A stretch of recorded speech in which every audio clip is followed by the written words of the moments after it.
5 अनाथ बहनों की माँ बनी लक्ष्मी माता। अरे तुम पांचों अभी तक खेल रही हो। चलो मैंने तुम पांचों के लिए खाना परोस दिया है, आकर खा लो। शारदा के कहते ही उसकी पांचों बेटियां उसके पास आ जाती हैं।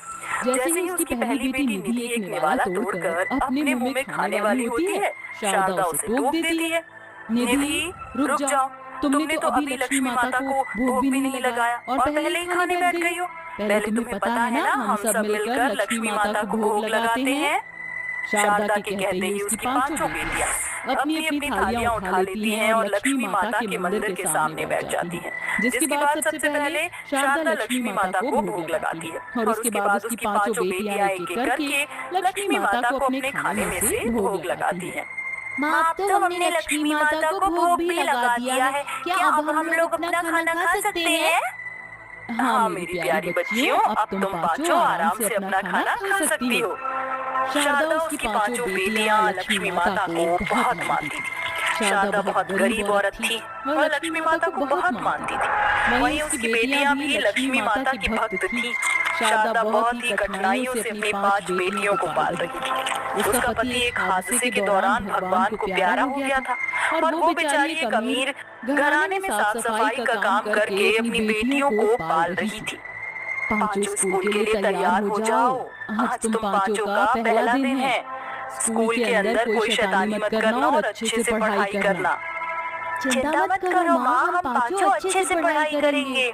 वो पांचों स्कूल पहुंच जाती। यहाँ घर में राशन खत्म हो चुका था, जिसके चलते शारदा आज अपनी मालकिन से एडवांस मांगने वाली थी। सारा काम खत्म करने के बाद वह अपनी मालकिन के पास जाकर उनसे कहती है, मालकिन, मुझे कुछ पैसों की जरूरत है।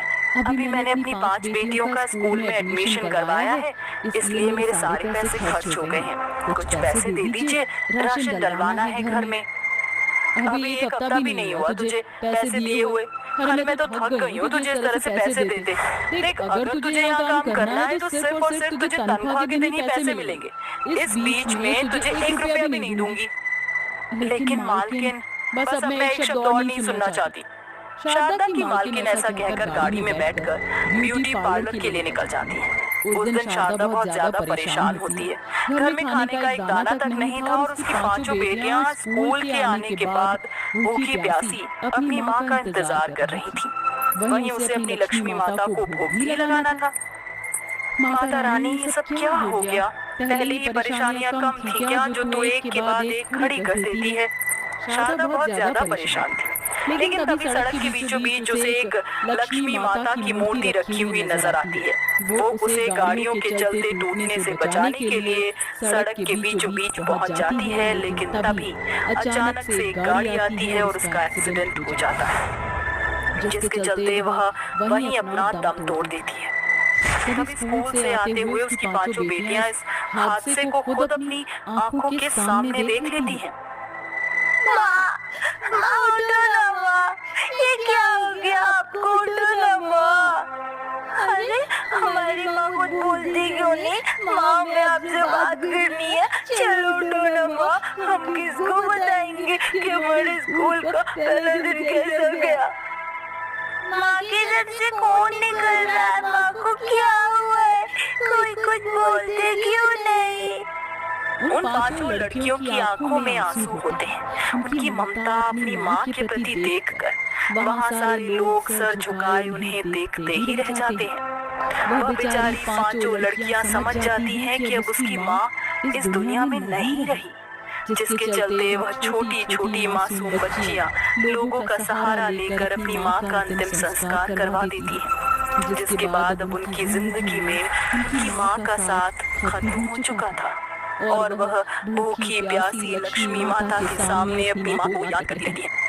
जब से माँ भगवान के पास गई हैं, हम बिल्कुल अकेले हो गए हैं। अब तो हमें प्यार से 2 टुकड़े खिलाने वाला भी कोई नहीं है। मुझे माँ की याद बहुत सता रही है। मेरे तो भूख से पेट में दर्द हो रहा है। माँ होती तो अभी तक हमें भूखे भी नहीं रहने देती। उस रात वह पांचों बहनें लक्ष्मी माता की मूर्ति के सामने ही सो जाती है। तभी उस मूर्ति के अंदर से एक चमकीली रोशनी निकलती है, जिसके अंदर से लक्ष्मी माँ एक इंसान के रूप में निकल आती हैं और उन पांचों के सर पर हाथ फेरते हुए कहती हैं, मेरे होते हुए तुम पांचों को कभी भी माँ की कमी महसूस नहीं होगी। लक्ष्मी रसोई में जाती है और उन पांचों के लिए खाना बनाना शुरू करती है। उसके हाथों का खाना इतना स्वादिष्ट था कि खाने की खुशबू से ही उन पांचों की नींद खुल जाती है। ये खाने की खुशबू कहाँ से आ रही है? खुशबू से तो मुझे और भी ज्यादा भूख लग रही है। मुझे लगता है रसोई से आ रही है इतनी स्वादिष्ट खुशबू। चलो चलकर देखते हैं। वह पांचों रसोई में जाती है तो वहाँ उन्हें एक औरत उनके लिए खाना बनाते हुए दिखाई पड़ती है। कौन हो तुम और हमारी रसोई में क्या कर रही हो? रसोई में तो एक दाना तक नहीं था, फिर तुमने ये खाना कैसे बनाया? बड़ी ही अजीब बात है। अपनी माँ के चलते अपनी मौसी माँ को भूल ही गई हो तुम पांचों। तुम्हें इतना भी याद नहीं कि मैं तुम्हारी मौसी हूँ? ये सुनते ही उन पांचों की आंखों में आंसू भर आते हैं और वो पांचों एक साथ लक्ष्मी को गले से लगाकर रोती हैं। अच्छा वो अभी आ गई। हमें माँ की कमी महसूस हो रही थी। माँ तो हमें छोड़कर चली गई, लेकिन आप हमें छोड़कर मत जाना। उन्हें देखकर लक्ष्मी की आंखों में भी आंसू आ जाते हैं, जिसके बाद वह उन पांचों को अपने हाथों का बनाया हुआ खाना अपने हाथों से एक एक करके खिलाने लगती हैं। रुक जाइए, पहले हम पांचों लक्ष्मी माँ को भोग लगाएंगे, उसके बाद खाएंगे, वरना हमारी माँ हमसे नाराज हो जाएगी।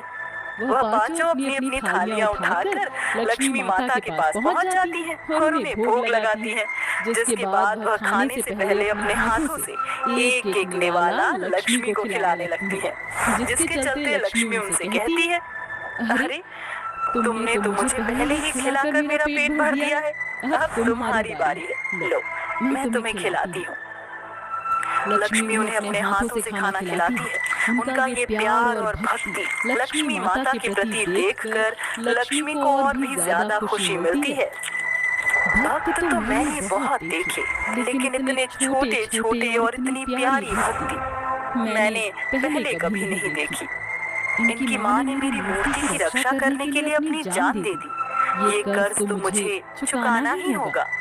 लक्ष्मी उनकी अच्छे से परवरिश करती है और उन्हें एक माँ का प्यार देती है।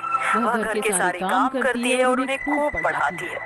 देखते ही देखते वक्त धीरे धीरे गुजर जाता है और अब वह पांचों काफी बड़ी हो जाती है, जिनमें से कोई डॉक्टर, कोई कलेक्टर, कोई फौजी, तो कोई टीचर, तो कोई वकील बन जाती है। देखो लक्ष्मी मौसी, मैं टीचर बन गई हूँ और मैं कलेक्टर बन गई हूँ। आज ही मुझे डॉक्टर की डिग्री मिली है। लक्ष्मी मौसी, आज मैंने अपनी जिंदगी का पहला केस जीता है। मौसी कांग्रेचुलेशंस, मैं एक फौजी बन गई हूँ और अब मैं देश की सेवा करूंगी। उन पांचों को अपनी जिंदगी में कुछ न कुछ बनते हुए देख लक्ष्मी बहुत खुश होती है। आखिरकार तुम पांचों ने अपनी माँ का सपना पूरा कर दिया। वो चाहती थी कि तुम पांचों अपनी जिंदगी में पढ़ लिख कर कुछ बन जाओ। हर रोज मुझे यही विनती करती थी। इतना कहते ही वह अपनी असली लक्ष्मी माता के रूप में आ जाती हैं। अपने सामने साक्षात लक्ष्मी माता को देख वह पांचों हैरान रह जाती हैं। हैरान ना हो पुत्रियों, मैं कोई साधारण स्त्री नहीं हूँ। मैं तुम्हारी वही लक्ष्मी माता हूँ जिनकी तुम पांचों भक्त हो। जिस तरह तुमने मुझे अपनी माँ माना, उसके लिए मुझे पृथ्वी पर आना पड़ा और तुम्हारा ख्याल रखना पड़ा। तुम पांचों बहुत अच्छी बेटियां बनी और तुमने मुझे माँ का प्यार दिया। तुम हमेशा खुश रहना और तुम्हें मेरी कभी भी जरूरत पड़े तो बस मुझे याद कर लेना।